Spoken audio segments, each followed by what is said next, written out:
This afternoon, I have two amazing women joining me, and I'm super excited to have them.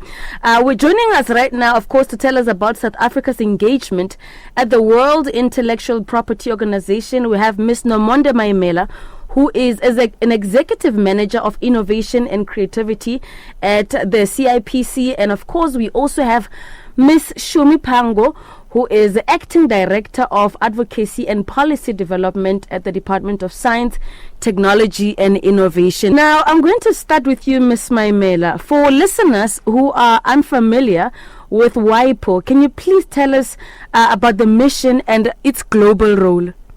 Oh, okay. No, let me start by just telling the listeners what WIPO stands for. It's the World Intellectual Property Organization. Mm-hmm. It's one of the institutions that, part of the United Nations. It's a self-funding institution. It's based in Geneva. It's got 193 member states, and South Africa is one of them. It was established in 1967.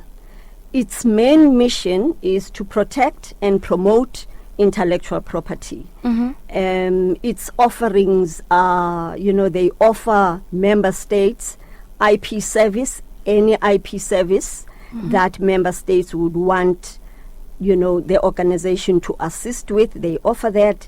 They offer also policy knowledge. What is it that we need to have to make, also legislation. They can actually also advise there.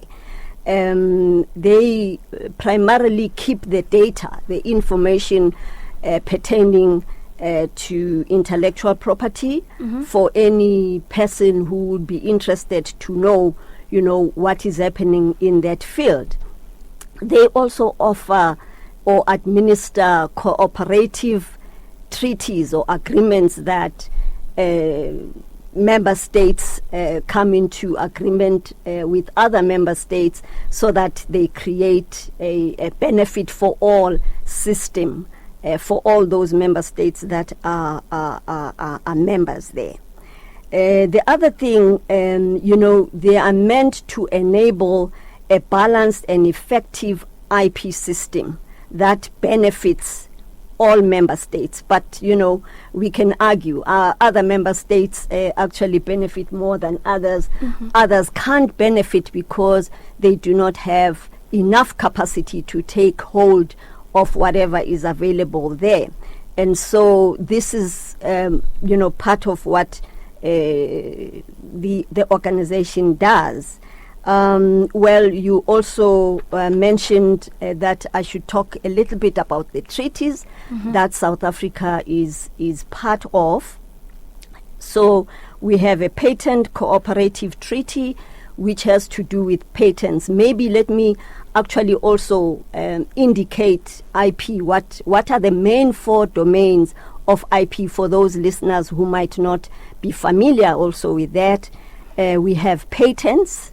We protect and promote inventions, innovations, and then, companies or even institutions then protect those patents so that they're able to get what they have put in there in terms of research and development of that particular offering or product. We also have the designs, industrial designs, and the treaty there is the Hague Convention Agreement. However, South Africa is not yet part of that. We also have another one, the Madrid Protocol, which takes care of trademarks. Now, these protocols or these treaties, they make it easier for member states to actually protect their inventions or their brands anywhere in the world. You can actually protect simultaneously in South Africa and in Switzerland or in the US at the same time if you are part of that treaty. So, and then of course we also have WIPO Copyright Treaty, which actually deals with copyright. Okay. Yeah. So in brief, that's what WIPO does. Can you please explain the WIPO IGC, Ms. Phango? Thank you very much. As indicated, South Africa is a member to the World Intellectual Property Organization. Mm-hmm. So what has happened over the years is an awakening to the fact that there are so many products and services that are offered by the communities as collectives and communities as individuals. But there is so much misappropriation. There is so much exploitation in a negative way of the communities. There is no acknowledgement of communities. There are no benefit sharing agreements that are concluded between the third parties and the communities. Third parties would be anyone who is not a member of that community. It could be government, it could be non-governmental organizations, it could be academic institutions. So way back, there was a decision by the World Intellectual Property Organization that we should take a lead and hold the bull by its horns and talk about these issues, because we argue that intellectual property is the creation of the mind that translates into different domains, as my colleague was saying. You might think of an idea and it translates into a copyright. You might think of an idea and then it's a patent. It might be an industrial design, it might be a trademark. So we have observed in a number of times that there are products that are emanating from the creativity of our communities, but the end product itself or the beneficiaries of those products are not the communities. So negotiations started, and they were just conversations, I would say, until year 2000, when the Intergovernmental Committee on Genetic Resources, Traditional Knowledge and Traditional Cultural Expressions was established at WIPO. And that platform was meant precisely to discuss these issues. And as you would imagine, we have different blocks at WIPO. We have developed countries, we have developing countries, we have underdeveloped countries. So immediately you can see that the scales are not balanced. So the discussions started, but there was nothing that was written down in terms of the progress, in terms of the positions of the different members. And it was then suggested that we need to have a text-based negotiation, so that at the end of the day we know exactly what the issues are, whose position is on the table, and what is the nature of that position. So this IGC, which I just explained, started the negotiations in year 2000, immediately after the IGC was established. It's a long time ago. It's 2 decades of torture. And we were very convinced as Africa and the like-minded and other developing countries that we are never going to stop this negotiation, because our communities are suffering in silence. As South Africa, we are rated as number 3 as one of the mega biodiverse countries in the world. But when it comes to economic emancipation, we have nothing to show for it. Instead, there are pharmaceutical companies and big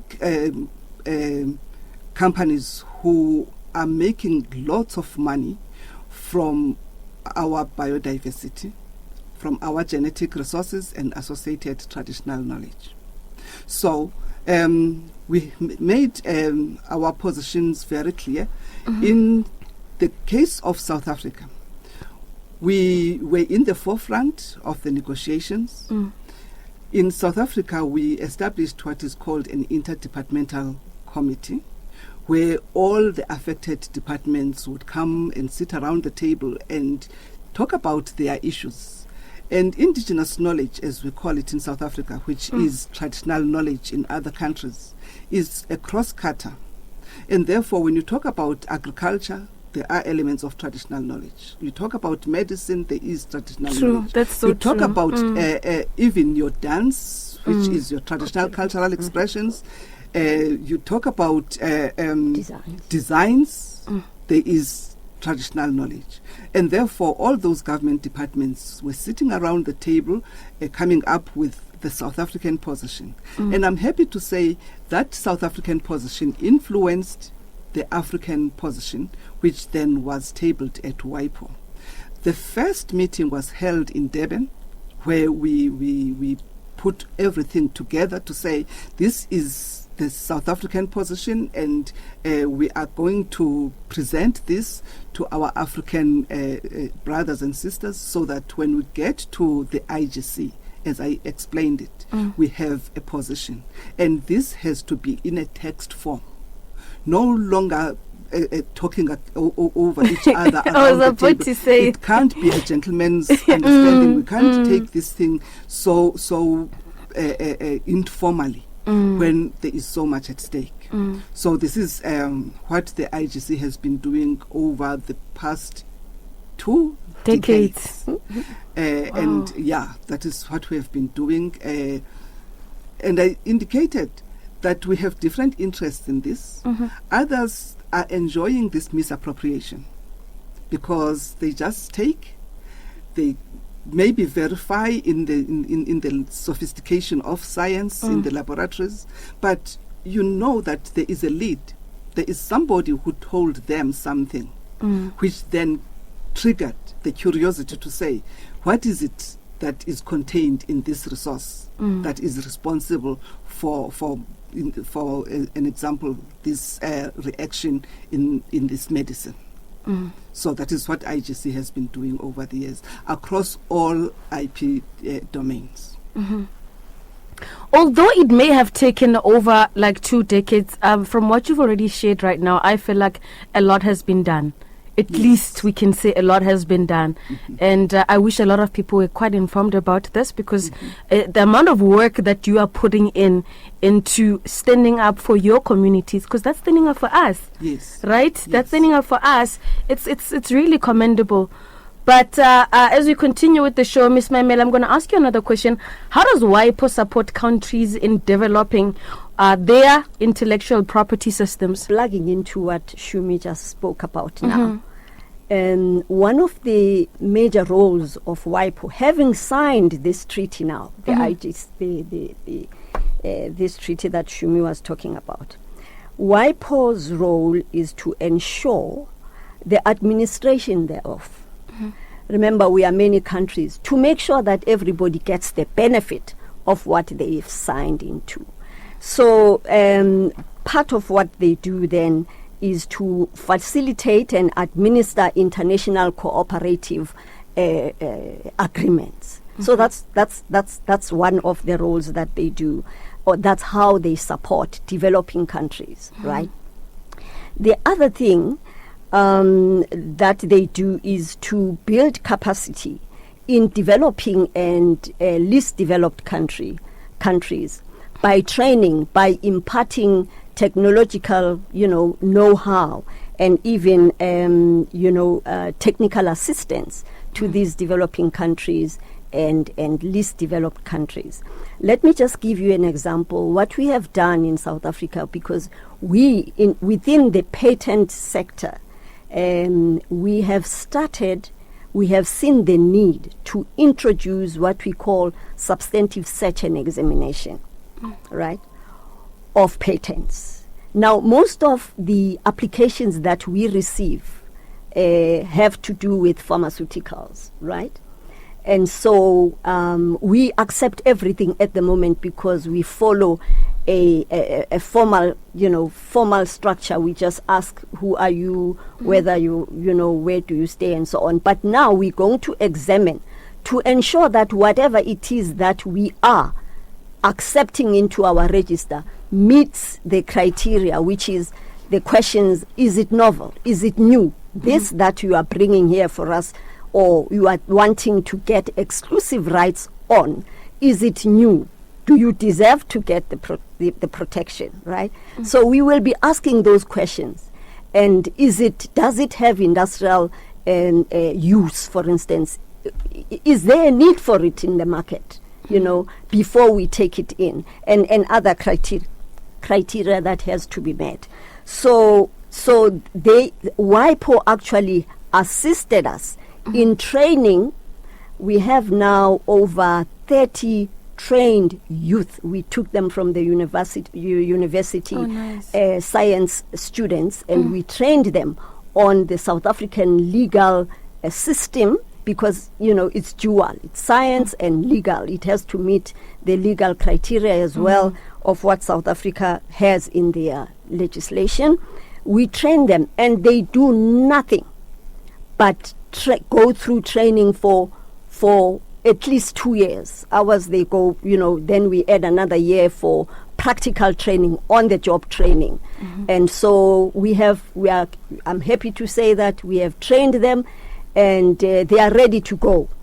What we are waiting for now is the bill, the patent bill, that has to go through, and the president must sign, for us to start with the examination itself. So we're ready, but unfortunately we lost some. I think we lost about 20 examiners, Shumi, because young people. They want to go, ambitious, and now they've finished training, and the bill is still going through its process. But it was important for us to get ready, so that when the bill goes there, we are ready.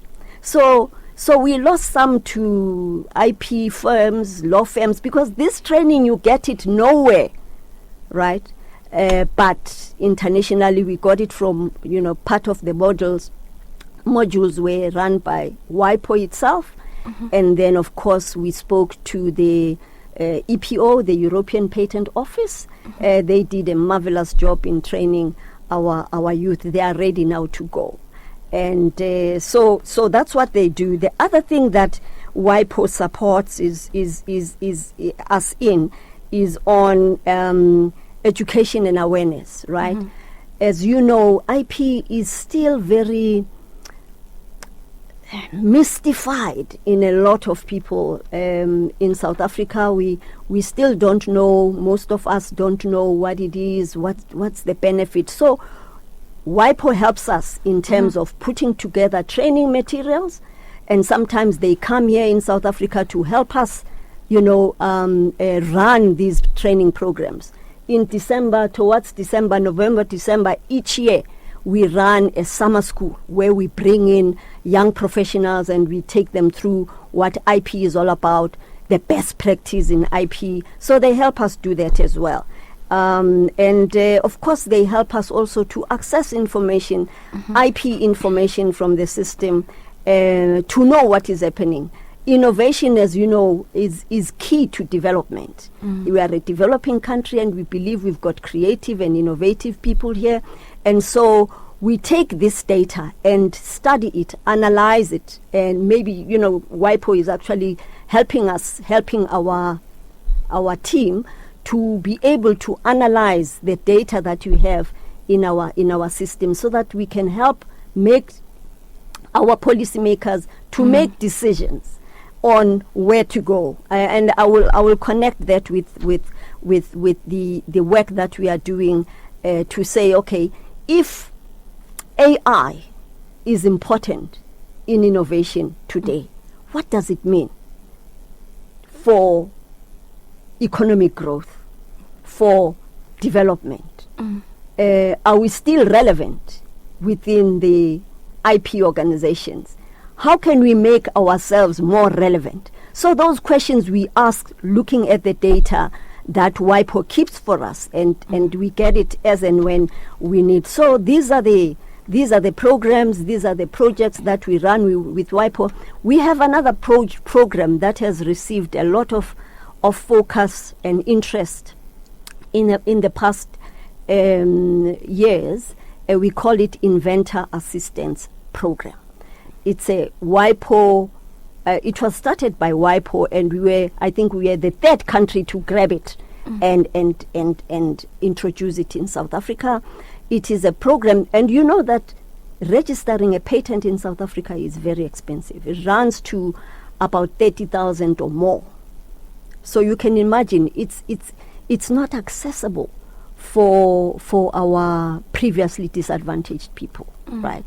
So we grabbed it, and we are selling it like crazy in the country to say those with inventions, they can actually participate. We pair them with pro bono law firms. We have made agreements with our South African law firms to say if we get a South African previously advantaged person who has an invention, can you please assist in helping him, put whatever documents that he needs to be able to register a patent. So that program comes from WIPO as well. So there are many others.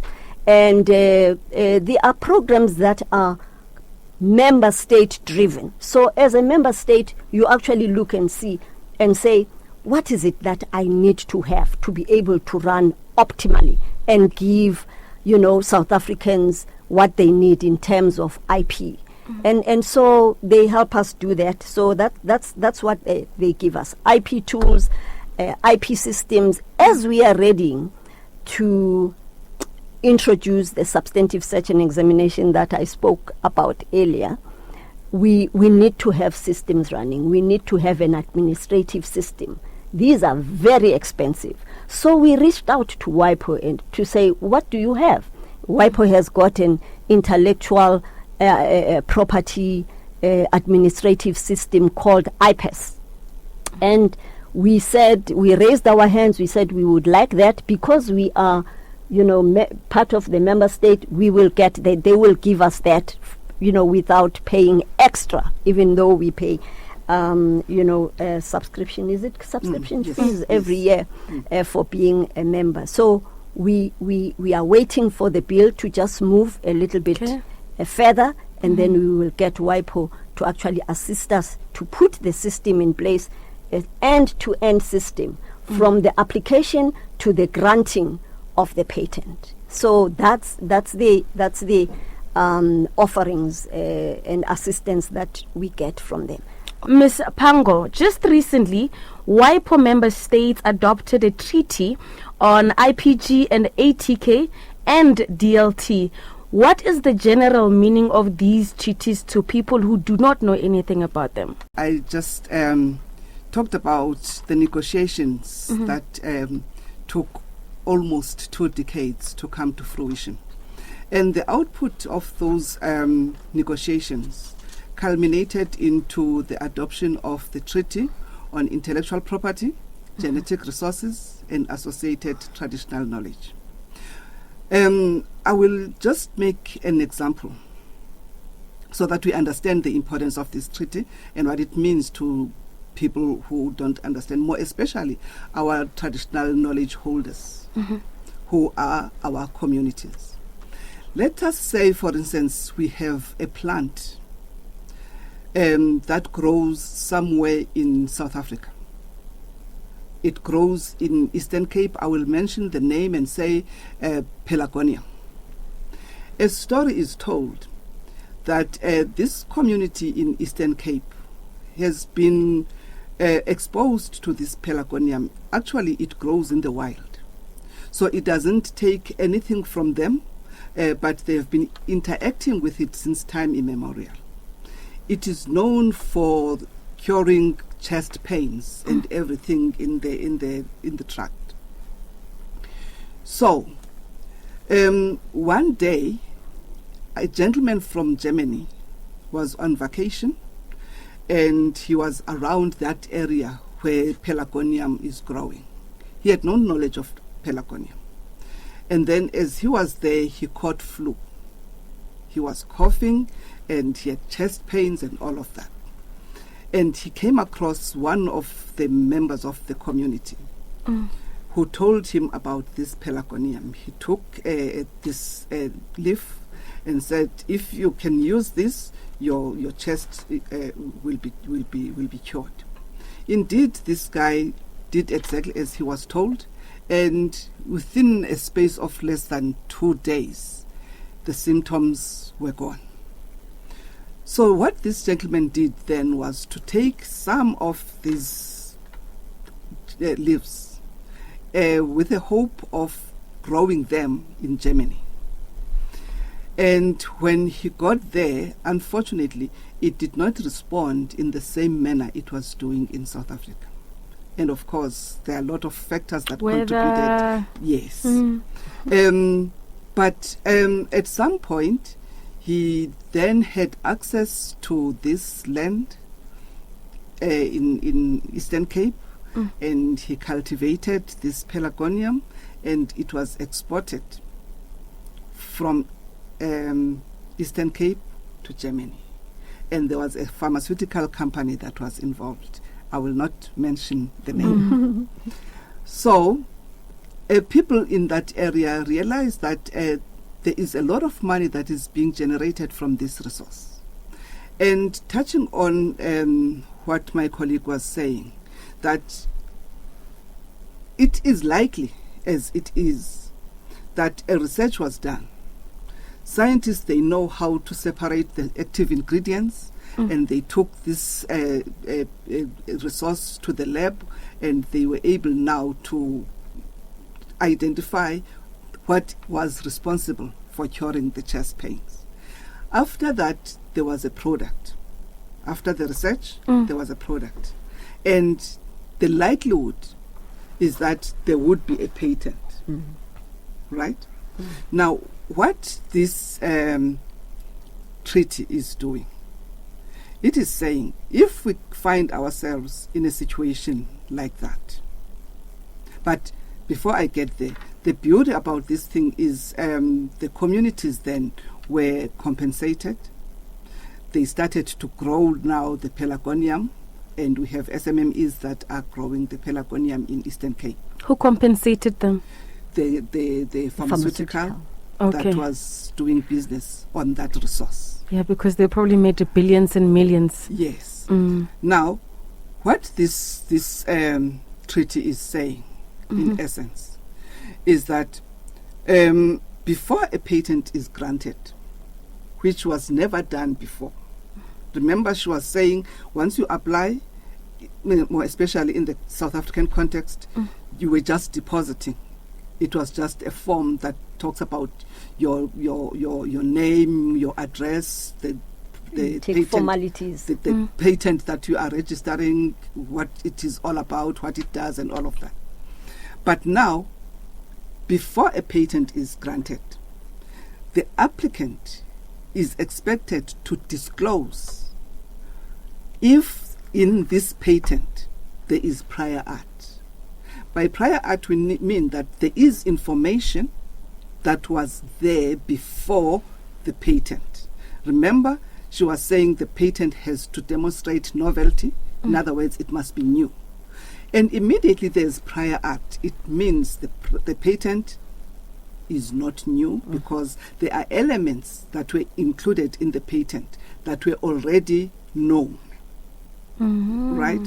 So once then you disclose the source, it could be the country, it could be the community, you must disclose before a patent is granted. Why is that possible? Why is that happening? Because we don't want people who are going to have patents with knowledge of the communities, but communities are not acknowledged. There is no benefit sharing that accrues to the communities. And this treaty is also responsible for curbing misappropriation, which is the unauthorized use of knowledge. Because if the communities have not given you permission to use the knowledge, which automatically triggers benefit sharing, it means your patent is fraudulent. So what then this does is that it is giving the communities an extra layer of right to either deny or allow access to their communities and to allow access to their knowledge of genetic resources. So this cuts across, unfortunately, as the developing countries, which would be your Africa, your like-minded countries, your GRULAC, we wanted to broaden the scope of this treaty so that it covers all the IP domains. You know the nature of negotiations. You get some, you lose some.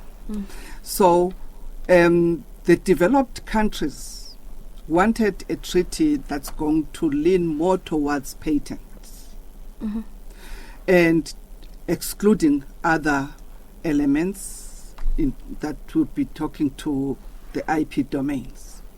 We had to concede to that because 25 years was a very long time of negotiations and without any result. For us, it is a big win because it's going to stop the erroneous granting of patents without disclosure. Even in the issue of disclosure, there was an issue around mandatory disclosure or voluntary disclosure. So the developed countries were more for voluntary disclosure.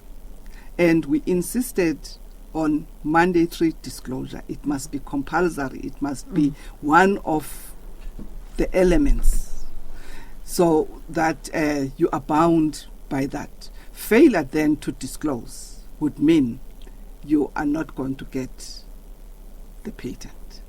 Even though there is a clause that we are not very, very comfortable with that says the revocation of a patent will not only be as a result of non-disclosure.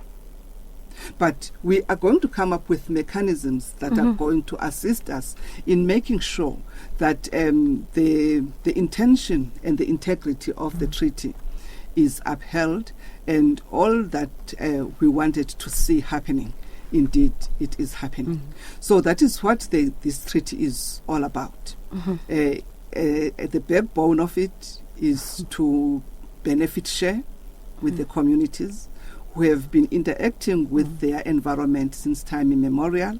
They have knowledge of these things. They know what to do in certain situations. And as we are saying, indigenous knowledge or traditional knowledge is a way of life. We have a number of disciplines that talk to this, that feed into the IP system. For instance, we have indigenous farmers. We are now in the era where we are going back to our roots. We want organic food, and therefore we still need that know-how that makes people to be able to come up with organic farming, organic food. We talk about health, medicine. We talk about even astronomy.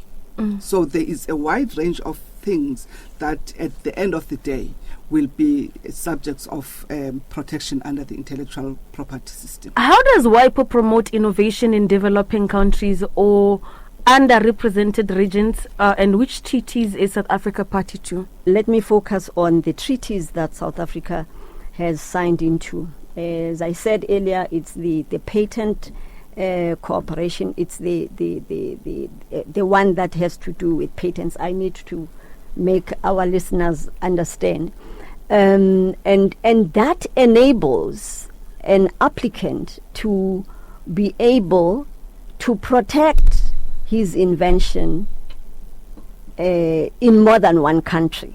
So it's a cost-effective way of protecting your invention.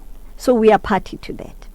We are working on acceding to the Madrid Protocol, which has to do with trademarks. You know, your brands, your what you want to know that your brand or your brand is also protected everywhere in where you want it protected. So the Madrid Protocol also will enable South Africans to protect in more than one country, same as The Hague on designs, right? But let me go back to the the patent issue and talk about what relates to it in terms of trends, just so people can understand how it trends, how is it going now. And then I'll talk about the data of 2023. In 2023, patent filings in the world increased by 2.7%, which is actually significant. And I'm talking about the amount of 3.6 million applications across the world. And China, a developing country, leads, right? So China leads the world with 1.6 million filings. So China is moving. China is really, and actually we're looking at this in a sense that to say which country is actually making serious, taking seriously the issue of innovation. That's because true. for us to talk about economic development and forget about innovation, because that's where most of the economic development comes, to say, how can I make this thing better? How can I, give, a benefit, a much more benefit to my clients? So China is leading, followed by the US. Now China, look at the numbers. China is leading, has with 1.6 million applications. US, Right? yeah, US is following with about 500,000 filings. So there's a big gap there. And then of course followed by Japan with 400 applications. So we are not in the top 10. We are coming now on industrial designs. Industrial designs also have grown. I'm not going to talk to them in terms of countries and so on. But I will say something. Industrial designs have grown in 2023 by 2.8%. This information I got, of course, from listeners can also get it from WIPO, from the WIPO website, by 2.8%. Now, when we were in Riyadh negotiating the Design Law Treaty, which is another treaty that we signed on last year, right? The WIPO DG actually mentioned that developing countries have got so much opportunity in terms of increasing their designs. Because when you talk about design, you think about what? Fashion, right? Developing countries are good. I mean, look at the fashion world. It's not in the US. It's in the developing countries, right? We can argue. So we have so much potential to actually increase this more as a developing country, as developing countries. And then of course, trademarks, for some reason, trademarks filings are declining. They've declined in 2023 by 2%, which is a lot, right? So this is just to give perspective on how the trends of IP are going. Now, I didn't mention utility models. Utility models are a part of patents, right? But you can say petty patents, small patents, right? That is also growing. And guess who the country that is taking advantage of this utility model? It's China again. Now, utility models grew by 3.1% in 2023. So we are at the verge of really doing great things in South Africa as a developing country, because we've got a potential to grow. We've got a lot of innovative, creative people. I'm not even getting into the copyright where we talk about our artists. Our music is loved all over the world, right? That's true. And performers. And of course we are busy with the act that will make the work of these people more efficient, so they can see what they are what they are working for.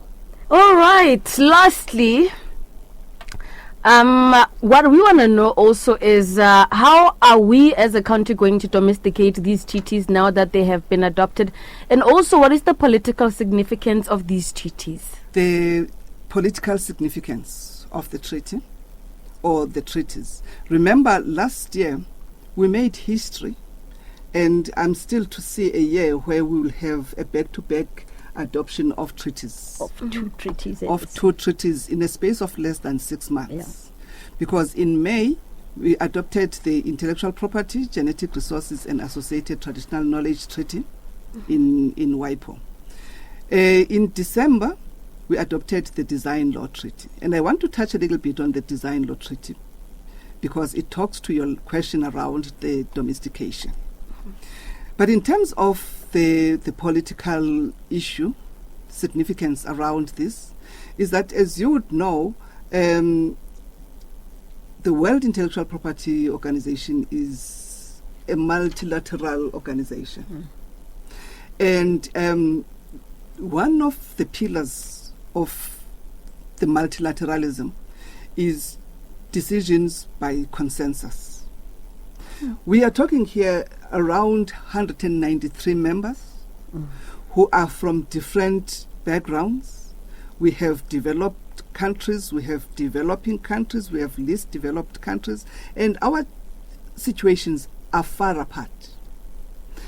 If we get to a situation where we are able to agree on a treaty by consensus, that is commendable, that is big, that is of political significance. That also talks to how much effort the developed countries and the developing countries had to put so that at the end of the day we have a treaty that is adopted by consensus. That is very important. But also we are having a situation here where we are going to use this treaty to enhance the efficacy of the patent system. Remember when I was saying we want to make sure that there is no erroneous granting of patents because there is information that was already known that is used in the patent. So we are going to make sure that through the treaty we enhance the efficacy of the patent system. We also want to make sure that there is transparency so that people don't apply and hide things and not disclose in their patents. We also want to make sure that the patents are of good quality. We don't need garbage in, garbage out. We want to make sure through this treaty that we have patents that are of good quality. The numbers are okay, but it is also important to make sure that we have quality patents. And at the same time, we have a situation here where we are putting a lot of things together that were not there in the past. We are talking to innovation, which my colleague was talking about. But with that innovation comes conservation. Already in South Africa, we are members of the Nagoya Protocol. And we are bound by the provisions of the Nagoya Protocol. And we already had a national piece of legislation, which is the National Environmental Management of Biodiversity Act, which compels any applicant or any person who is interested in doing a particular research using a genetic resource to apply to the minister for a permit. That makes us to make sure that there is no over-harvesting of particular resources, because we still want to use them over and over again. So this treaty is also going to manage the issues around the conservation as well. But lastly, which is something that has never happened in the history of mankind, the communities are going to be part of this system. Oh, but that's nice. So that when we talk about patents, we know that the communities as holders of knowledge have contributed in the existence of that patent. Now, you are talking about how are we going to domesticate the treaty. I'm not going to dwell much on the processes that are going to lead to the depositing of the instrument so that we are now formal signatories to the instrument. I'm going to talk about what we have done in South Africa in the meantime to make sure that once we are at that point where we are signatories, we are ready at all points of implementation. We developed an act for the protection, promotion, development, and management of indigenous knowledge. When we were developing that piece of legislation, it was a mirror image of the negotiations that were taking place at WIPO. But what we did, at WIPO we have 3 texts that we have been negotiating. The first one is on genetic resources. The treaty that has been adopted is on genetic resources. But we also have a second text which is on traditional knowledge. We have a third text which is on traditional cultural expressions. They are negotiated separately, even though they mean more or less the same thing. The subject matter is the same. It's just a question of emphasis. What we did in our IK Act was to collapse all 3 texts so that once we have an act, which we now have, it talks about all 3. So we preempted the outcomes of the negotiations and we were quick to act on it. In other words, even if we did not have the treaty, we were still going to be able to make sure that any use of indigenous knowledge triggers benefit sharing.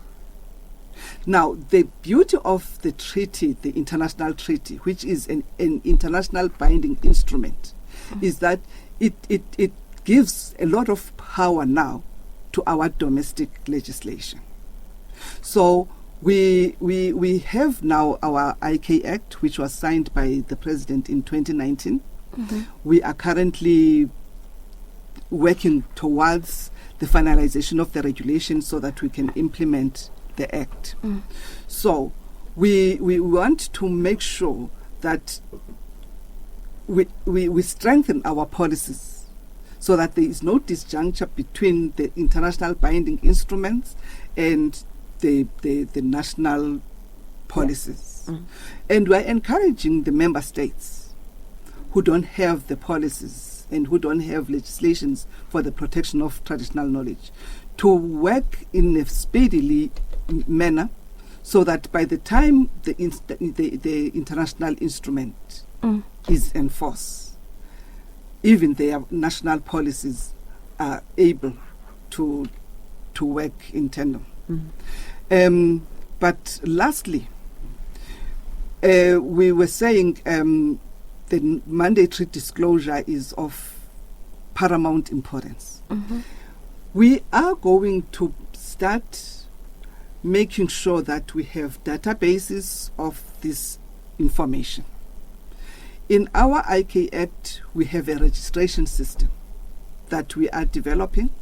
This registration system is going to make sure that the knowledge of the communities is registered there, so that anyone who uses a genetic resource or any knowledge that is from the communities, whether it talks to music, which is subject of copyright, whether it is an industrial design, it is registered. So that if you then apply for a design and you don't disclose the source, we are able, through the registration system, to retrieve that information and say, no, it cannot be that you say you don't know, because this is the knowledge that was registered by X community or communities on this date, and these are the certificate of registration. And this is how, for instance, India was able to get to revoke the patent on Nami and Basmati, which was patented somewhere else in the world. Once the patent was in place, they were able to go to their TKDL, which is their Traditional Knowledge Digital Library, and retrieve the information, which then showed and proved that this knowledge is indigenous to India and it cannot be anywhere else or patented anywhere else in the world. So this is now a meeting of the international and domestic work that we are doing, and we don't want to slow down, because once that international binding treaty is in force, we can't not have the instruments that support it. Because our policies, for instance, there are areas within the treaty where we are given a policy space as member states to determine how then we implement all these legislations and all these treaties. If you don't mind, let me just clarify something as Shumi is talking there. The major difference between the IGC treaty and the DLT, which is the Design Law Treaty, is that in the Design Law Treaty, we failed to get disclosure as part of our international agreement, meaning multilaterally. So we are keeping the national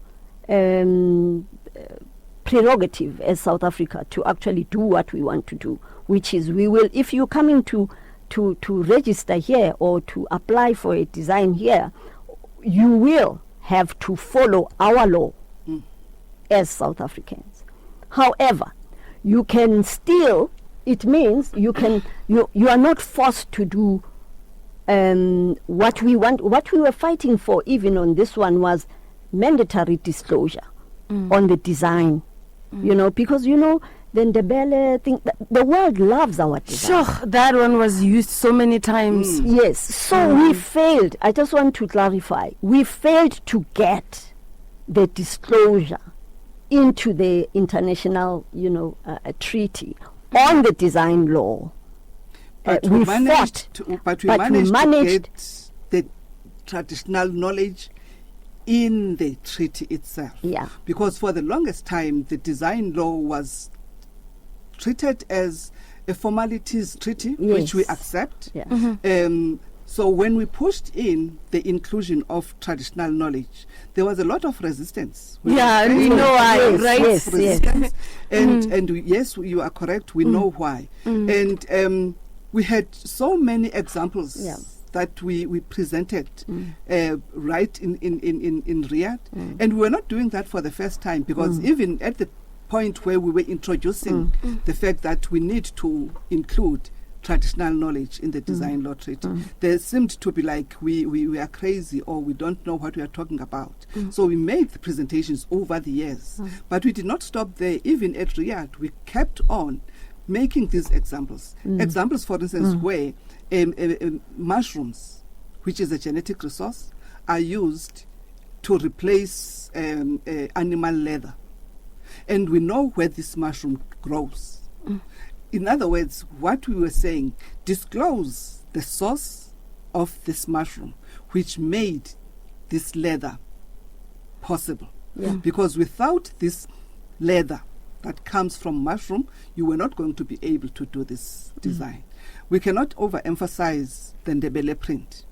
We see it everywhere in BMW. Cars, actually, they've also done that. And I remember there was a conversation that happened last year, and others were saying, but this is, it's a South African print. Yes. And, But so you see, here's the thing, sorry, Shumi, that we kept saying at Riyadh as we were arguing for the disclosure into the DLT, the Design Law Treaty, to say, if you are not going to steal, why are you because if you are trying to apply for a design that is yours, that is novel, there's no problem, right? Why are you refusing so much to disclose the source of your design, right? Now, because these international agreements happen on consensus. And I think another thing as African states that we need to learn, we need to learn to talk more, to understand the rationale of each other's countries' point of view, and support each other. And I think we are doing that slowly but surely, but we are not there yet, right? We are getting there, and it has to be understood as well that our levels of development is not the same. For instance, we are warming up to the issue of intellectual property, but it is still foreign for a lot of people. They don't understand, especially in Africa. Yes, they don't understand how this IP can translate into commercial emancipation. And there is also this fallacy that these systems, they don't meet anywhere. There's no convergence. We are still struggling, even locally, to make people understand that there is always a lead. You just cannot wake up from a bad dream and know that Umhlonyane is responsible for this. Somebody must have told you that Umhlonyane heals the flu, and we saw this during COVID. Everybody was taking this Umhlonyane, and there were people who survived. Because of I actually wanted to add something to what you were saying, and I was going to make reference to COVID, that COVID really was it kind of like painted a certain picture that a lot of the remedies that we grew up using, like steaming, the steaming with the stones or eucalyptus, those leaves. Suddenly, these things are in these big, chemists, and we have to pay a lot of money for these things. But we have these things. If you go to the villages, those trees are still there. And proof of that is the other time I was in Geneva and I caught flu. I went to a close pharmacy from where I was staying. There was a medicine. It has tablets, powder, and a syrup. Umkloalop. It's